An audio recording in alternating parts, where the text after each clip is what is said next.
Hi ಮಕ್ಕಳೇ, ಎಲ್ರಿಗೂ ನಮಸ್ಕಾರ. ನಾನು ನಿಮ್ಮ ಪ್ರೀತಿಯ ರಾಕೇಶ್ ಸರ್. ಎಲ್ರಿಗೂ ಅಕ್ಷರ್ ಕ್ರಿಯೇಷನ್ಗೆ ಸ್ವಾಗತ ಸುಸ್ವಾಗತ. ಮಕ್ಕಳೇ, ಕಳೆದ ವಿಡಿಯೋನಲ್ಲಿ ಪ್ರಥಮ PUC ಇತಿಹಾಸ ವಿಷಯಕ್ಕೆ ಸಂಬಂಧಿಸಿದ ಹಾಗೆ 3ನೇ ಲೆಸನ್ನ ಮೊದಲನೇ ಭಾಗವನ್ನು ನೋಡಿದ್ವಿ. ಅದರಲ್ಲಿ ಈ ನಾಗರಿಕತೆ ಮತ್ತು ಸಂಸ್ಕೃತಿಯ ನಡುವಿನ ವ್ಯತ್ಯಾಸ ಏನು, ಅದ್ರ ಜೊತೆಗೆ ಈ ನಾಗರಿಕತೆಯ ಬೆಳವಣಿಗೆಗೆ ಸಹಾಯಕವಾದಂತಹ ಕೆಲವೊಂದು ಸಂಶೋಧನೆಗಳು ಯಾವ್ಯಾವು, ಸೊ ಅದ್ರ ಬಗ್ಗೆ ನಾವು ಕಳೆದ ವಿಡಿಯೋನಲ್ಲಿ ತಿಳ್ಕೊಂಡಿದ್ವಿ. ಇವತ್ತು ಅದರ ಮುಂದುವರೆದ ಭಾಗವನ್ನು ನೋಡೋಣ. ನಮಗೆಲ್ಲರಿಗೂ ಕೂಡ ಗೊತ್ತು, ನಾಗರಿಕತೆ ಅನ್ನುವಂಥದ್ದು ಸಾಮಾನ್ಯವಾಗಿ ನದಿ ಬಯಲಿನಲ್ಲೇ ಬೆಳವಣಿಗೆ ಹೊಂದಿದೆ. Most of the civilisation which were rise on the river valleys ಅಲ್ವಾ.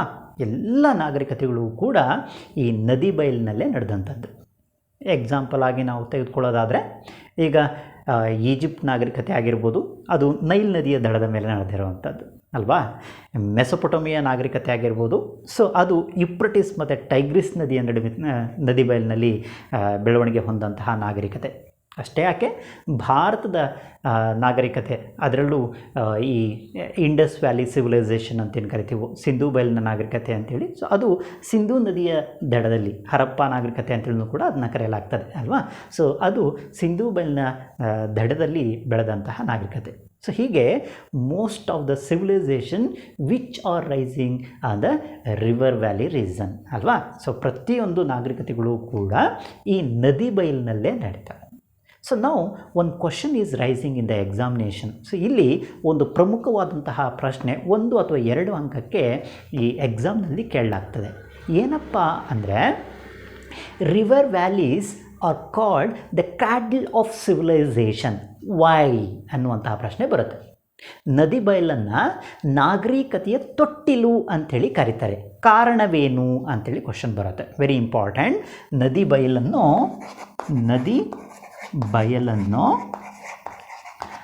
ನಾಗರಿಕತೆಯ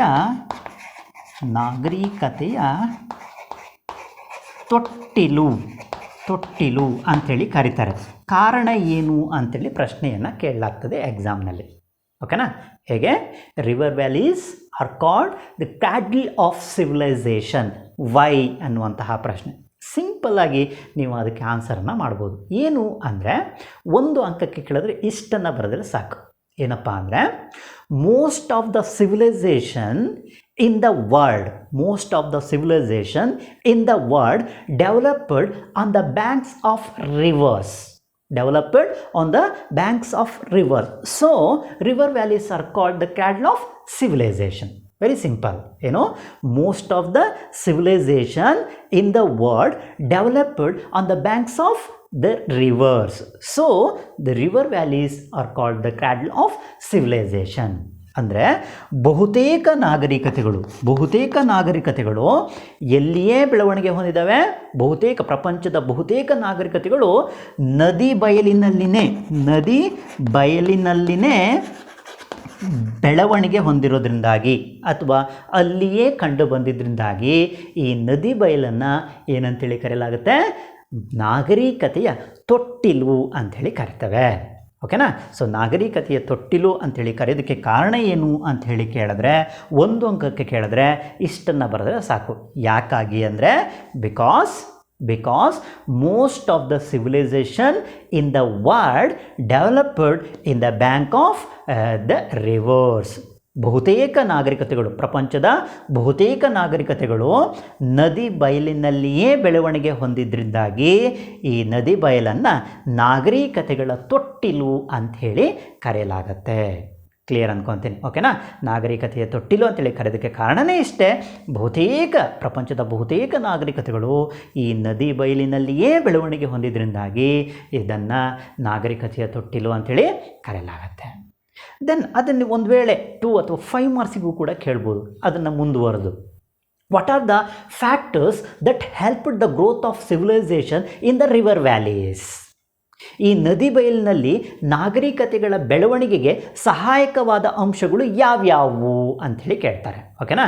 so what are the factors that help the growth of civilization in the river valleys? ಯಾವೆಲ್ಲ ಪ್ರಮುಖ ಅಂಶಗಳು ನಾಗರಿಕತೆಗಳು ಈ ನದಿ ಬಯಲಿನಲ್ಲಿ ಬೆಳವಣಿಗೆ ಹೊಂದೋದಕ್ಕೆ ಕಾರಣವಾಗಿವೆ ಅಥವಾ ಸಹಾಯಕವಾಗಿವೆ ಅಂಥೇಳಿ ಕೇಳ್ತಾರೆ. ಓಕೆನಾ? ಸಹಾಯಕವಾದ ಅಂಶಗಳು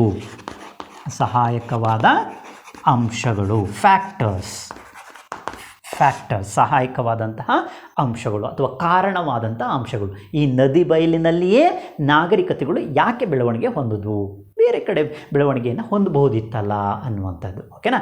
ನದಿ ಬಯಲಿನಲ್ಲಿಯೇ ನಾಗರಿಕತೆ ಬೆಳವಣಿಗೆ ಹೊಂದೋದಕ್ಕೆ ಕಾರಣವೇನು ಅಂತೇಳಿ ಕೇಳ್ಬೋದು, ಅಥವಾ ಯಾವೆಲ್ಲ ಅಂಶಗಳು ನದಿ ಬಯಲಿನಲ್ಲಿ ನಾಗರಿಕತೆ ಬೆಳವಣಿಗೆ ಹೊಂದೋದಕ್ಕೆ ಸಹಾಯಕವಾಗಿವೆ ಅಂಥೇಳಿ.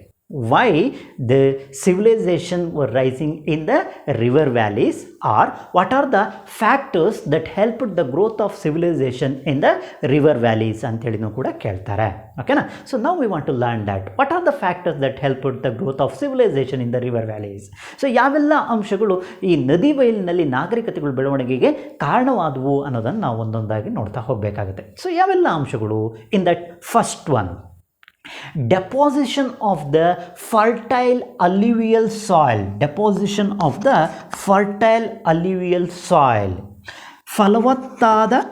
ಫಲವತ್ತಾದ ಮಣ್ಣಿನ ಸಂಚಯನ ಅಥವಾ ಲಭ್ಯತೆ ಅಂತೇಳಿ ಕೂಡ ಕರೀಬೋದು. ಓಕೆನಾ? ಲಭ್ಯತೆ ಅಥವಾ ಸಂಚಯನ.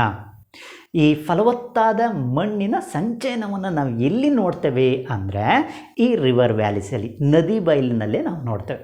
ಅತ್ಯಂತ ಫಲವತ್ತಾದ ಮಣ್ಣನ್ನು ನಾವು ಎಲ್ಲಿ ಗಮನಿಸ್ತೇವೆ? ನದಿ ಬಯಲಿನಲ್ಲಿ ನಾವು ಗಮನಿಸ್ತೇವೆ ಅಲ್ವಾ? ಸೊ ಈ ಫಲವತ್ತಾದ ಮಣ್ಣು ಏನದರ ಬೆಳವಣಿಗೆಗೆ ಸಹಾಯಕ ಆಗುತ್ತೆ? ಕೃಷಿಯ ಬೆಳವಣಿಗೆಗೆ ಸಹಾಯಕ ಆಗುತ್ತೆ ಅಲ್ವಾ? ಸೊ ಎಲ್ಲಿ ಕೃಷಿ ಚಟುವಟಿಕೆಗಳು ನಡೀತವೋ ಅಲ್ಲಿ ನಾಗರಿಕತೆ ಬೆಳವಣಿಗೆಯನ್ನು ಹೊಂದುತ್ತೆ. ನಾಗರಿಕತೆಯ ಬೆಳವಣಿಗೆಗೆ ಅತಿ ಮುಖ್ಯವಾದಂತಹ ಕಾರಣವೇ ಕೃಷಿಯ ಬೆಳವಣಿಗೆ ಅಂತೇಳಿ ನಾವು ಗುರುತಿಸ್ತೇವೆ. ಅಂದರೆ ಕೃಷಿಗೆ ಯೋಗ್ಯವಾದಂತಹ ಭೂಮಿ ಎಲ್ಲಿ ಲಭ್ಯ ಆಗುತ್ತೆ? ಅದು ಈ ನದಿ ಬಯಲಿನಲ್ಲಿ ಅಲ್ವಾ? So fertiles alluvial soil region can be seen in the river valleys ಅಲ್ವಾ? River valley region. ಈ ನದಿ ಬಯಲಿನಲ್ಲಿಯೇ ಫಲವತ್ತಾದ ಮಣ್ಣು ಲಭ್ಯ ಇರೋದ್ರಿಂದಾಗಿ ನಾಗರಿಕತೆಗಳು ಎಲ್ಲಿ ಬೆಳವಣಿಗೆಯನ್ನು ಹೊಂದಿದ್ವು? ಈ ನದಿ ಬಯಲಿನಲ್ಲಿ. ಓಕೆನಾ? So availability of fertile alluvial soil in the river valleys, this caused for the development of civilisation. So ಆ ಅಂಶ ಈ ನಾಗರಿಕತೆಯ ಬೆಳವಣಿಗೆಗೆ ಸಹಾಯಕ ಆಗುತ್ತೆ. ಮೊದಲನೇ ಅಂಶವೇ ಯಾವುದು ಹಾಗಾದರೆ? ಈ ಫಲವತ್ತಾದ ಮಣ್ಣಿನ ಲಭ್ಯತೆ, availability of the fertile alluvial soil or deposition of the fertile alluvial soil in the river valley reason. ಓಕೆನಾ? ಈ ನದಿ ಬಯಲಿನಲ್ಲಿ ಈ ಫಲವತ್ತಾದ ಮಣ್ಣಿನ ಲಭ್ಯತೆ ಇರೋದರಿಂದಾಗಿ ನಾಗರಿಕತೆಗಳು ಅಲ್ಲಿ ಬೆಳವಣಿಗೆಯನ್ನು ಹೊಂದ್ತವೆ. That is the first reason, or that is the first one factor that helped the growth of civilization in the river valley region. And the second one factor is very important is that is supply of water. ನೀರಿನ ಪೂರೈಕೆ. Supply of water, ನೀರಿನ ಪೂರೈಕೆ. ಎರಡು ಅಂಶಗಳಿಗೆ ಇಲ್ಲಿ ಈ ನೀರು ಅತಿ ಅಗತ್ಯ. ಒಂದು, ಮನುಷ್ಯನಿಗೆ ಅಗತ್ಯವಾಗಿ ಬೇಕಾದಂಥದ್ದು, ದಿನನಿತ್ಯದ ಚಟುವಟಿಕೆಗಳಿಗೆ ನೀರಿನ ಅಗತ್ಯತೆ ಇದೆ. ದೆನ್ ಕೃಷಿಗೆ ನೀರಿನ ಅಗತ್ಯತೆ ಇತ್ತು.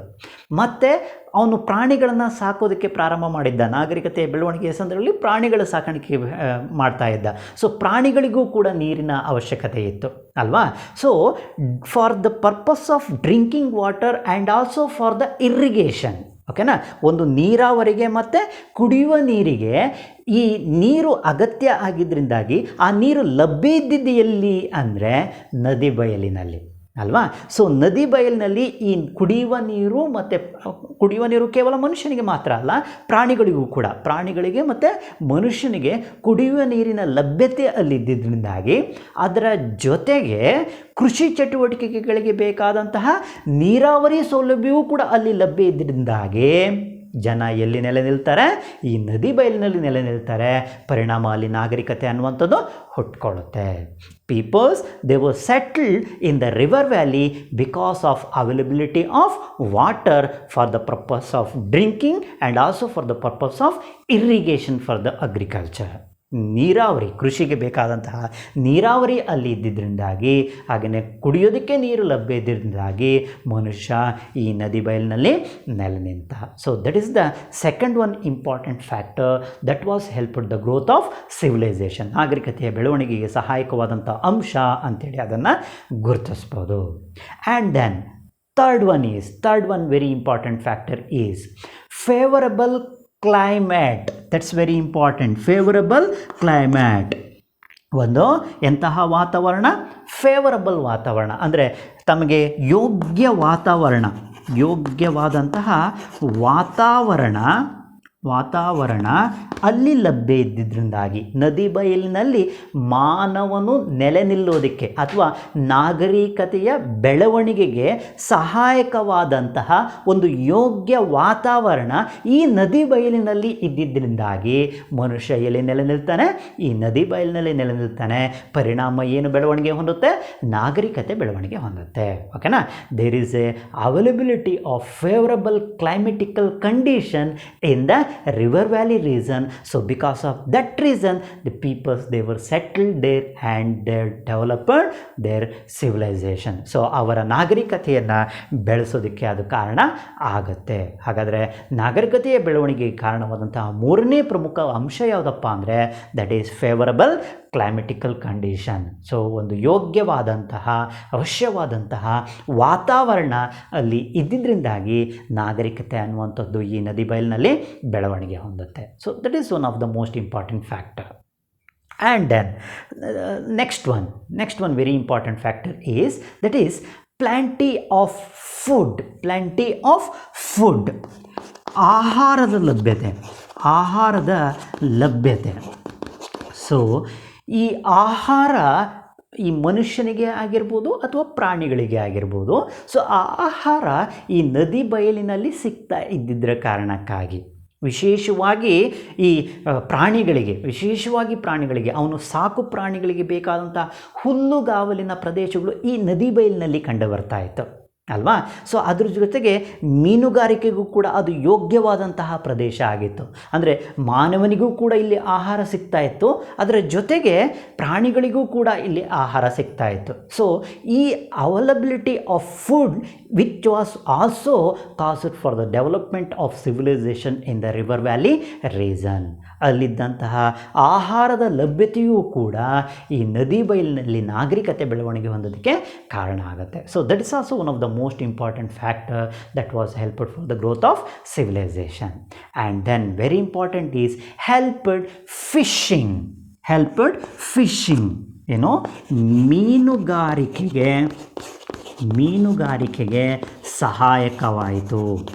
ಮೀನುಗಾರಿಕೆಗೆ ಸಹಾಯಕ ಆಯಿತು. ಸೊ ಯಾವಾಗ ನಾಗರಿಕತೆ ಅನ್ನುವಂಥದ್ದು ಬೆಳವಣಿಗೆ ಹೊಂದ್ತಾ ಹೋಯಿತು, ಸೊ ಆಗ ಕೇವಲ ಮನುಷ್ಯ ಮೊದಲಿಗೆ hunting is one of the most important occupation. ಆರಂಭದಲ್ಲಿ in the early period hunting is the most important occupation of the people ಅಲ್ವಾ? ಮೊದಲರ್ಧದಲ್ಲಿ ಸೊ ಅವನು ಕೇವಲ ಬೇಟೆಯನ್ನು ಆಡಿಕೊಂಡೇ ಜೀವನವನ್ನು ನಡೆಸ್ತಾ ಇದ್ದ. ದೆನ್ ಆ ನಂತರದಲ್ಲಿ ಅವನು ಇನ್ನೊಂದು ಪ್ರಮುಖವಾದಂತಹ ಆಕ್ಯುಪೇಷನನ್ನು ಅಡಾಪ್ಟ್ ಮಾಡಿಕೊಂಡ, ದಟ್ ಈಸ್ ಫಿಶಿಂಗ್. ಮೀನುಗಾರಿಕೆಯನ್ನು ಅಡಾಪ್ಟ್ ಮಾಡಿಕೊಂಡ. ಸೊ ಈ ಮೀನುಗಾರಿಕಾ ಚಟುವಟಿಕೆ ನಡೀತಾ ಇದ್ದಿದ್ದೆಲ್ಲಪ್ಪ ಅಂದರೆ ಈ ನದಿ ಬಯಲಿನ ಪ್ರದೇಶದಲ್ಲಿ ಅಲ್ವಾ? So because of that reason he settled in that particular place. So ಆ ಸ್ಥಳದಲ್ಲಿನೇ ನೆಲೆ ಊರೋದಕ್ಕೆ ನಿರ್ಧಾರವನ್ನು ಮಾಡ್ತಾನೆ. So because that place is helping for the fishing ಅಲ್ವಾ? ಸೊ ಆ ಸ್ಥಳ ಈ ಮೀನುಗಾರಿಕೆಗೆ ಸಹಾಯವನ್ನು ಮಾಡ್ತಾಯಿತ್ತು ಅಲ್ವಾ? ಸೊ ಹಾಗಾಗಿ the people they settle in the river valley reason. So because of that reason the civilization was also developed in that place. So ಹಾಗಾಗಿ ಅಲ್ಲಿ ನಾಗರಿಕತೆ ಅನ್ನುವಂಥದ್ದು ಕೂಡ ಬೆಳವಣಿಗೆಯನ್ನು ಹೊಂದುತ್ತೆ. So that is also one of the important factor which is that helping fishing, ಅಂದರೆ ಮೀನುಗಾರಿಕೆಗೆ ಸಹಾಯಕ ಆಗಿದ್ದು ಕೂಡ this is one of the most important factor that help the growth of civilization. ಆ ಕಾರಣವೇ ಈ ನಾಗರಿಕತೆಯ ಬೆಳವಣಿಗೆಗೆ ಪ್ರಮುಖವಾದಂತಹ ಕಾರಣ ಆಗಿತ್ತು.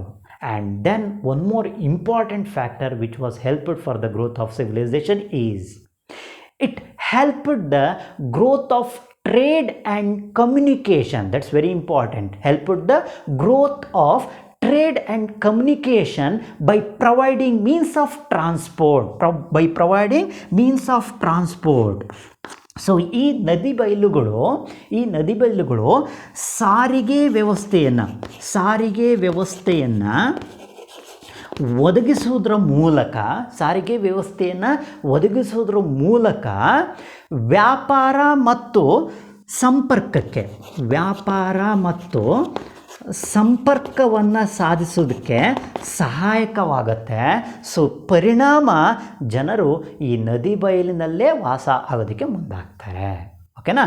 So this river valleys which were helped the growth of trade and communication. So ಇದು ಯಾವೆರಡು ಪ್ರಮುಖವಾದಂತಹ ಬೆಳವಣಿಗೆಗೆ ಕಾರಣ ಆಗುತ್ತೆ? ಒಂದು ವ್ಯಾಪಾರದ ಬೆಳವಣಿಗೆಗೆ ಕಾರಣ ಆಗುತ್ತೆ, ಆ್ಯಂಡ್ ದೆನ್ ಇನ್ನೊಂದು ಯಾವುದು? ಸಂಪರ್ಕ, ಕಮ್ಯುನಿಕೇಷನ್ಗೂ ಕೂಡ ಇದು ಸಹಾಯಕ ಆಯಿತು. ಹೇಗೆ? By providing means of transport. ಯಾವುದರ ಮೂಲಕ? ಸಾರಿಗೆ ವ್ಯವಸ್ಥೆಯನ್ನು ಒದಗಿಸುವುದರ ಮೂಲಕ. ಈ ನದಿ ಬಯಲುಗಳು ಸಾರಿಗೆ ವ್ಯವಸ್ಥೆಯನ್ನು ಒದಗಿಸೋದ್ರ ಮೂಲಕ ವ್ಯಾಪಾರ ಮತ್ತು ಸಂಪರ್ಕದ ಅಭಿವೃದ್ಧಿಗೆ ಇದು ಸಹಾಯಕ ಆಗಿದ್ದರ ಪರಿಣಾಮವಾಗಿ ಜನರು ಎಲ್ಲೇ ನೆಲೆ ನಿಲ್ಲೋದಕ್ಕೆ ಪ್ರಾರಂಭ ಮಾಡ್ತಾರೆ? ಈ ನದಿ ಬಯಲಿನಲ್ಲಿಯೇ ನೆಲೆ ನಿಲ್ಲೋದಕ್ಕೆ ಪ್ರಾರಂಭ ಮಾಡ್ತಾರೆ. So these are the few important factors which were helped for the growth of civilization in the river valley. ಈ ನದಿ ಬಯಲಿನಲ್ಲಿ ಈ ನಾಗರಿಕತೆಯ ಬೆಳವಣಿಗೆಗೆ ಸಹಾಯಕವಾದಂಥ ಅಂಶಗಳು ಅಂಥೇಳಿ ಈ ಕೆಲ ಪ್ರಮುಖ ಅಂಶಗಳನ್ನು ನಾವು ಗುರುತಿಸ್ಬೋದು. ಸೊ ಯಾವ್ಯಾವ ನೋಡ್ಕೊಂಬರೋಣ ಒಂದ್ಸತಿ. ಸೊ ಯಾವೆಲ್ಲ ಅಂಶಗಳು ಇಲ್ಲಿ ಸಹಾಯಕ ಆಗ್ತವೆ? ಒಂದು, ಫಲವತ್ತಾದ ಮಣ್ಣಿನ ಲಭ್ಯತೆ ಅಲ್ಲಿರೋದ್ರ ಕಾರಣಕ್ಕಾಗಿ. ಹಾಗೆಯೇ ಎರಡನೇದು ನೀರಿನ ಪೂರೈಕೆ ಅಲ್ವಾ? So supply of water. ಹಾಗೆಯೇ ಯೋಗ್ಯ ವಾತಾವರಣ, ಫೇವರಬಲ್ ಕ್ಲೈಮೆಟಿಕಲ್ ಕಂಡೀಷನ್. ಹಾಗೆಯೇ ಆಹಾರದ ಲಭ್ಯತೆ, ಪ್ಲೆಂಟಿ ಆಫ್ ಫುಡ್. ಮೀನುಗಾರಿಕೆಗೆ ಸಹಾಯಕ ಆಗಿದ್ದರಿಂದಾಗಿ ಹೆಲ್ಪಿಂಗ್ ಫಿಶಿಂಗ್. ಮತ್ತು ಸಾರಿಗೆ ವ್ಯವಸ್ಥೆ ಒದಗಿಸುವ ಮೂಲಕ ವ್ಯಾಪಾರ ಮತ್ತು ಸಂಪರ್ಕವನ್ನು ಅಭಿವೃದ್ಧಿಪಡಿಸಿದ್ದರಿಂದಾಗಿ it help the growth of trade and commerce by providing means of transport. So ಈ ಕಾರಣದಿಂದಾಗಿ, ಈ ಕೆಲ ಕಾರಣಗಳಿಂದಾಗಿಯೇ ಮಾನವನು ಎಲ್ಲಿ ನೆಲೆ ನಿಲ್ತಾನೆ? ಈ ನದಿ ಬಯಲಿನಲ್ಲಿ ನೆಲೆ ನಿಲ್ತಾನೆ. ಪರಿಣಾಮ ಅಲ್ಲಿಯ ನಾಗರಿಕತೆಗಳೆಲ್ಲವೂ ಕೂಡ ಬೆಳವಣಿಗೆಯನ್ನು ಹೊಂದ್ತವೆ. ಸೊ ಹಾಗಾಗಿನೇ ಇದನ್ನು ಏನಂತ ಕರೀತಾರೆ? ನದಿ ಬಯಲನ್ನು ದ ಕ್ರ್ಯಾಡಲ್ ಆಫ್ ಸಿವಿಲೈಸೇಷನ್, ನದಿ ಬಯಲಿನ ತೊಟ್ಟಿಲು ಅಂಥೇಳಿ ಕರೆಯಲಾಗುತ್ತೆ. ಯಾವ ಕಾರಣಕ್ಕಾಗಿ ಈ ನದಿ ಬಯಲನ್ನು ನಾಗರಿಕತೆಯ ತೊಟ್ಟಿಲು ಅಂಥೇಳಿ ಕರೆಯಲಾಗುತ್ತೆ ಅಂದರೆ, so because these river valleys are providing these important facility to the people. So peoples were settled in the river valley and which caused for the development of civilization. So ಜನರು ಈ ಎಲ್ಲ ಅಂಶಗಳು, ಈ ಎಲ್ಲ ಪ್ರಮುಖವಾದಂತಹ ಅಂಶಗಳು ಈ ನದಿ ಬಯಲಿನಲ್ಲಿ ಸಿಗ್ತಾ ಇದ್ದಿದ್ದರಿಂದಾಗಿ, ಈ ಎಲ್ಲ ಸಹಾಯಕವಾದಂಥ ಅಂಶಗಳು ಇಲ್ಲಿ ಲಭ್ಯ ಇದ್ದಿದ್ದರಿಂದಾಗಿ ಜನರು ಈ ನದಿ ಬಯಲಿನಲ್ಲಿ ನೆಲೆ ನಿಲ್ತಾರೆ. ಪರಿಣಾಮ ಈ ನದಿ ಬಯಲುಗಳು ನಾಗರಿಕತೆಯ ತೊಟ್ಟಿಲಾಗಿ ರೂಪುಗೊಳ್ತಾರೆ ಅಲ್ವಾ? ಸೊ ಇವು ಪ್ರಮುಖವಾದಂಥ ಅಂಶಗಳು. ಯಾಕೆ ಈ ನದಿ ಬಯಲನ್ನು ನಾಗರಿಕತೆಯ ತೊಟ್ಟಿಲು ಅಂತೇಳಿ ಕರಿತೇವೆ? ಹಾಗೆಯೇ ಈ ನದಿ ಬಯಲುಗಳಲ್ಲಿ ನಾಗರಿಕತೆಯ ಬೆಳವಣಿಗೆಗೆ ಸಹಾಯಕವಾದಂಥ ಅಂಶಗಳು ಯಾವ್ಯಾವು ಅನ್ನೋದನ್ನು ನಾವು ನೋಡಿದ್ವಿ. Now we want to learn what are the characteristics of the civilization. ಈ ನಾಗರಿಕತೆಯ ಪ್ರಮುಖ ಲಕ್ಷಣಗಳು ಯಾವ್ಯಾವು ಅನ್ನೋದನ್ನು ನಾವು ನೋಡಬೇಕು. ಲಕ್ಷಣಗಳು, ನಾಗರಿಕತೆಯ ಲಕ್ಷಣಗಳು. ಸೊ ಇಲ್ಲಿ ಹಲವಾರು ಲಕ್ಷಣಗಳನ್ನು ನಿಮಗೆ ಟೆಕ್ಸ್ಟ್ ಬುಕ್ನಲ್ಲಿ ಕೊಟ್ಟಿದ್ದಾರೆ. ಬಟ್ ನಿಮಗೆ ಅಲ್ಲಿ ಒಂದು 4 ಲಕ್ಷಣಗಳನ್ನು ಮಾತ್ರ ನಿಮಗೆ ಹೇಳ್ತೇನೆ. ಬ್ರೀಫಾಗಿ ಸಾಕು, ಎಕ್ಸಾಮ್ನ ದೃಷ್ಟಿಯಿಂದ ಎಷ್ಟು ಬೇಕೋ ಸೊ ಅಷ್ಟನ್ನು ಮಾತ್ರ ನಿಮಗೆ ತಿಳಿದುಪಡ್ತೇನೆ ಈ ವಿಡಿಯೋನಲ್ಲಿ. ಓಕೆನಾ? ಸೊ ಅಲ್ಲಿ ಪ್ರಮುಖವಾದಂತಹ 4 ಲಕ್ಷಣಗಳನ್ನು ನಾನಿಲ್ಲಿ ಗುರುತಿಸ್ತೇನೆ. Only 4 important characteristics can be seen in this. ಓಕೆನಾ? ಸೊ ಇಲ್ಲಿ ನಾವು 4 ಪ್ರಮುಖವಾದಂತಹ ಲಕ್ಷಣಗಳನ್ನು ನಾವು ಗುರುತಿಸ್ಬೋದು. In that first one is first one characteristics of the civilization is. So ಇಲ್ಲಿ ನಾಗರಿಕತೆ ಅಂದ್ರೆ ಏನಪ್ಪ ಅಂದರೆ, so that is the first one characteristic, that is it is the group of people. ಅಲ್ಲಿ ಏನಿರುತ್ತೆ, ಜನರ ಒಂದು ಗುಂಪು ಅಲ್ವಾ, group of people having a specific livelihood and specific settlement pattern. That's very important. There can be seen the specific settlement pattern. So ಅಲ್ಲಿ ಎಂತಹ ಜೀವನವನ್ನು ನಾವು ನೋಡ್ಬೋದಪ್ಪ ಅಂದರೆ, ನಿರ್ದಿಷ್ಟ ಜೀವನೋಪಾಯ, ಒಂದು ನಿರ್ದಿಷ್ಟವಾದಂತಹ ಜೀವನೋಪಾಯ ಇರುತ್ತೆ. ಅದರ ಜೊತೆಗೆ ಮತ್ತು ನಿಶ್ಚಿತವಾದ ವಾಸದ ನೆಲೆ ಹೊಂದಿರುವಂತಹ ಜನಸಮೂಹವನ್ನೇ ಏನಂತೇಳಿ ಕರಿತೇವೆ, ನಾಗರಿಕತೆ ಅಂತೇಳಿ ಕರಿತೇವೆ. ಓಕೆನಾ. ನಾಗರಿಕರು ಅಂದ್ರೇ ಏನು, ಯಾರನ್ನು ನಾಗರಿಕರು ಅಂತೇಳಿ ಗುರುತಿಸಲಾಗುತ್ತಪ್ಪ ಅಂದರೆ, ಯಾರು ನಿರ್ದಿಷ್ಟವಾದ ಜೀವನೋಪಾಯವನ್ನು ಹೊಂದಿದ್ದಾರೋ. ಓಕೆನಾ. There can be seen the specific livelihood, ನಿರ್ದಿಷ್ಟವಾದಂತಹ ಜೀವನೋಪಾಯವನ್ನು ನಾವು ನೋಡ್ತೇವೆ. And also can be seen that ನಿಶ್ಚಿತವಾದ ನೆಲೆ ಹೊಂದಿರ್ತಾರೆ. And also can be seen the specific settlement pattern. Specific settlement pattern can be seen in the civilization. So ಅದೇ ಪ್ರಮುಖವಾದಂತಹ ಲಕ್ಷಣ. ಮೊದಲನೇ ಲಕ್ಷಣ ಯಾವುದು? Group of people having a specific livelihood and specific settlement pattern. So ಅವರು ನಿರ್ದಿಷ್ಟವಾದ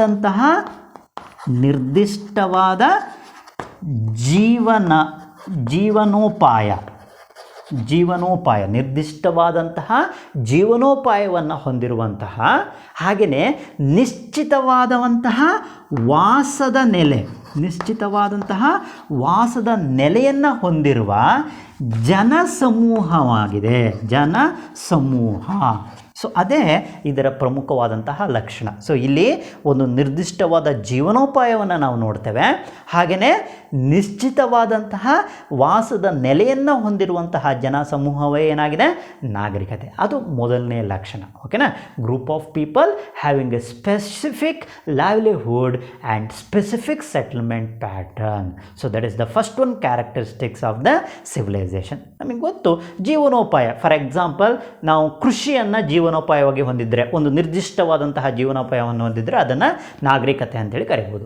ಅಥವಾ ಕೈಗಾರಿಕೆಯನ್ನು ಪ್ರಮುಖವಾದಂತಹ ಜೀವನೋಪಾಯವಾಗಿ ಹೊಂದಿದರೆ ಸೊ ಅದನ್ನು ನಾಗರಿಕತೆ ಅಂತೇಳಿ ಕರಿಬೋದು.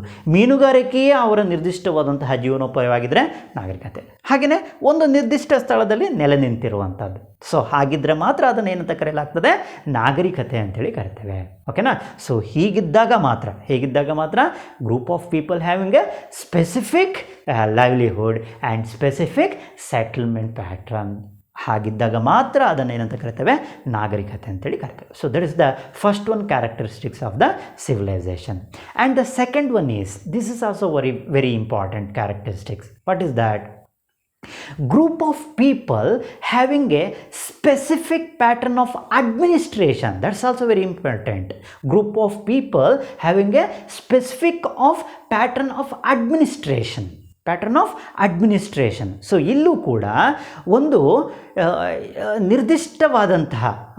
ನಿರ್ದಿಷ್ಟವಾದಂತಹ ಆಡಳಿತವನ್ನು ಹೊಂದಿರುವಂತಹ ಜನಸಮೂಹ, ನಿರ್ದಿಷ್ಟ ಆಡಳಿತವನ್ನು ಹೊಂದಿರುವ ಜನಸಮೂಹವನ್ನು ಏನಂತೇಳಿ ಕರೆಯಲಾಗ್ತದೆ, ನಾಗರಿಕತೆ. ನಾಗರಿಕರು ಅಂದರೆ ಅವರಲ್ಲಿ ಏನನ್ನು ನಾವು ಗುರುತಿಸ್ತೇವೆ, ಒಂದು ನಿರ್ದಿಷ್ಟ ಆಡಳಿತ ಅನ್ನುವಂಥದ್ದು ಇರುತ್ತೆ. ಓಕೆನಾ. ಸೊ ಒಂದು ನಿರ್ದಿಷ್ಟ ಆಡಳಿತವನ್ನು ಹೊಂದಿದ್ರೆ ಮಾತ್ರ ಅದನ್ನು ಏನಂತೇಳಿ ಕರೆಯಲಾಗ್ತದೆ, ನಾಗರಿಕತೆ ಅಂತೇಳಿ ಕರೆಯಲಾಗ್ತದೆ. ಓಕೆನಾ. Group of people having a specific pattern of administration can be scene as civilisation. ಅದನ್ನು ಮಾತ್ರ ನಾವೇನಂತೇಳಿ ಕರೆಯಲ್ಬೋದು, ನಾಗರಿಕತೆ ಅಂಥೇಳಿ ಗುರುತಿಸ್ಬೋದು. ಸೊ ಅದನ್ನು ಕೂಡ ಈ ನಾಗರಿಕತೆಯ ಲಕ್ಷಣ ಅಂಥೇಳಿ ಗುರುತಿಸ್ಬೋದು.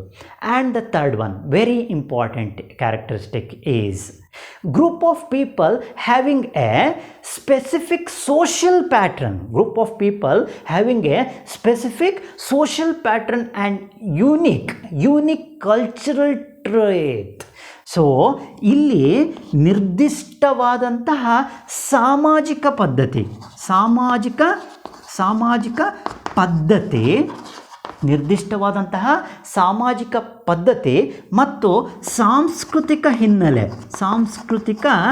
ಹಿನ್ನೆಲೆಯನ್ನು ಹೊಂದಿರುವಂತಹ ಜನಸಮೂಹವೇ ಏನಂತೇಳಿ ಕರಿತೇವೆ, ನಾಗರಿಕತೆ ಅಂತೇಳಿ ಕರಿತೇವೆ. ಸೊ ಆ ನಾಗರಿಕರು ಅಂತೇಳಿ ಕರಿಬೇಕಾದ್ರೆ ಅವರಿಗೆ ಏನಿರಬೇಕು, ಒಂದು ನಿರ್ದಿಷ್ಟವಾದ ಸಾಮಾಜಿಕ ಪದ್ಧತಿ ಇರಬೇಕು. Group of people having a specific social pattern. So ಅಲ್ಲಿ ನಿರ್ದಿಷ್ಟವಾದಂತಹ ಸಾಮಾಜಿಕ ಪದ್ಧತಿ ಇರುತ್ತೆ and also unique cultural trait. So ಅವರಿಗೆ ಸಾಂಸ್ಕೃತಿಕ ಹಿನ್ನೆಲೆ, ಒಂದು ನಿರ್ದಿಷ್ಟವಾದಂತಹ ಸಾಂಸ್ಕೃತಿಕ ಹಿನ್ನೆಲೆಯನ್ನು ಕೂಡ ಅವರು ಹೊಂದಿರ್ತಾರೆ. ಸೊ ಅದನ್ನೇ ಈ ನಾಗರಿಕತೆಯ ಲಕ್ಷಣ ಅಂತೇಳಿನೂ ಕೂಡ ನಾವಿಲ್ಲಿ ಗುರುತಿಸ್ಬೋದು. And the last one very important is invented. See here, they've invented various metals and learned their uses. ಅವರು ವಿವಿಧ ರೀತಿಯಾದಂತಹ ಲೋಹಗಳನ್ನು ಕಂಡು ಹಿಡಿತಿರ್ತಾರೆ. ಅದ್ರ ಜೊತೆಗೆ ಅದರ ಬಳಕೆಯೂ ಕೂಡ ಅವರಿಗೆ ಗೊತ್ತಿರುತ್ತೆ. ಸೊ ಹೀಗೆ ಲೋಹವನ್ನು ಕಂಡುಹಿಡಿದವರನ್ನು ಹಾಗೆ ಅದರ ಬಳಕೆ ಗೊತ್ತಿದ್ದವರನ್ನೇ ಏನಂತೇಳಿ ಕರೆಯಲಾಗುತ್ತೆ, ನಾಗರಿಕರು ಅಂತೇಳಿ ಕರಿತೇವೆ. ಓಕೆನಾ? ಸೊ ನಾಗರಿಕರು ಅಂತೇಳಿ ಕರಿಬೇಕಾದ್ರೆ ಅವರಿಗೆ ಯಾವುದರ ಬಳಕೆ ಗೊತ್ತಿರಬೇಕು, ಲೋಹಗಳ ಬಳಕೆ ಗೊತ್ತಿರಬೇಕು. ಅದನ್ನು ಕೇವಲ ಲೋಹಗಳನ್ನು ಕಂಡುಹಿಡ್ಕೊಳ್ಳೋದಷ್ಟೇ ಅಲ್ಲ, ಅದರ ಬಳಕೆಯೂ ಕೂಡ ಗೊತ್ತಿದ್ದರೆ ಅವರನ್ನು ಏನಂತೇಳಿ ಗುರುತಿಸ್ಬೋದು, ನಾಗರಿಕರು ಅಂತೇಳಿ ಗುರುತಿಸ್ಬೋದು. They invented various metals and learned their uses. So this is also one of the most important characteristics of civilization. ಈ ನಾಗರಿಕತೆಯ ಅತಿ ಪ್ರಮುಖವಾದಂತಹ ಲಕ್ಷಣ ಅಂತೇಳಿ ಗುರುತಿಸ್ಬೋದು. ಇಲ್ಲಿ ನಿಮ್ಮ ಟೆಕ್ಸ್ಟ್ ಬುಕ್ಕಲ್ಲಿ ಸಾಕಷ್ಟು ಈ ಲಕ್ಷಣಗಳನ್ನು ಗುರುತಿಸಿದ್ದಾರೆ. ಸೊ ಅದರಲ್ಲಿ ಅತಿ ಪ್ರಮುಖವಾದಂತಹ 4 ಇಲ್ಲಿ ನಾನು ಗುರುತಿಸಿ ನಿಮಗೆ ನೀಡಿದ್ದೇನೆ. ಸೊ ಇಷ್ಟು ನೀವು ಕಲ್ತ್ಕೊಂಡ್ರೆ ಸಾಕು ಎಕ್ಸಾಮ್ನ ದೃಷ್ಟಿಯಲ್ಲಿ ಇಟ್ಕೊಂಡು. ಓಕೆ ಮಕ್ಕಳೇ, ಸೊ ಇವೆಲ್ಲ ಈ ನಾಗರಿಕತೆಯ ಪ್ರಮುಖ ಲಕ್ಷಣಗಳು ಅಂಥೇಳಿ ಗುರುತಿಸ್ತವೆ. ಸೊ ಇಷ್ಟು ಈ ವಿಡಿಯೋನಲ್ಲಿ ನಾವು ತಿಳಿದಿರುವಂತಹ ಅಂಶಗಳು. ಮೊದಲನೇದು ಯಾವುದು, ಈ ನದಿ ಬಯಲಿನಲ್ಲಿ ನಾಗರಿಕತೆಯ ಬೆಳವಣಿಗೆಗೆ ಕಾರಣವಾದಂತಹ ಅಂಶಗಳು ಯಾವ್ಯಾವು ಅನ್ನೋದನ್ನು ನಾವು ನೋಡ್ಕೊಂಡ್ವಿ. And also we learned about the characteristics of the civilization. ನಾಗರಿಕತೆಯ ಲಕ್ಷಣಗಳು ಯಾವ್ಯಾವು ಅನ್ನೋದನ್ನು ನಾವು ನೋಡಿದ್ವಿ. In the next video can learn about the most important ancient civilization. In that first one is Egyptian civilization. ಈ ಪ್ರಪಂಚದ ಪ್ರಮುಖ ನಾಗರಿಕತೆಗಳು, ಪ್ರಾಚೀನ ನಾಗರಿಕತೆಗಳು ಅನ್ನೋದನ್ನು ನಾವು ನೋಡಬೇಕಾಗತ್ತೆ. ಸೊ ಅದರಲ್ಲಿ ಈಜಿಪ್ಟ್ ನಾಗರಿಕತೆಯ ಬಗ್ಗೆ ನೆಕ್ಸ್ಟ್ ವಿಡಿಯೋನಲ್ಲಿ ನಾವು ತಿಳ್ಕೊಳ್ಳೋಣ ಮಕ್ಕಳೇ. ಸೊ ಈ ವಿಡಿಯೋ ನಿಮ್ಮೆಲ್ಲರಿಗೂ ಕೂಡ ಇಷ್ಟ ಆಗಿದ್ದರೆ ಇದನ್ನು ಬೇರೆಯವರಿಗೂ ಕೂಡ ಶೇರ್ ಮಾಡಿ, ಜೊತೆಗೆ ನನ್ನ ಚಾನಲ್ಗೆ ಸಬ್ಸ್ಕ್ರೈಬ್ ಆಗೋದನ್ನು ಕೂಡ ಮರಿಬೇಡಿ ಅಂತೇಳಿ ಕೇಳ್ಕೊಳ್ತಾ ಮತ್ತೊಮ್ಮೆ ಎಲ್ರಿಗೂ ಕೂಡ ಅಭಿನಂದನೆಯನ್ನು ಸಲ್ಲಿಸ್ತಾ ಈ ವಿಡಿಯೋವನ್ನು ಇಲ್ಲಿಗೆ ಮುಗಿಸ್ತಾ ಇದ್ದೀನಿ ಮಕ್ಕಳೇ. ನಮಸ್ಕಾರ.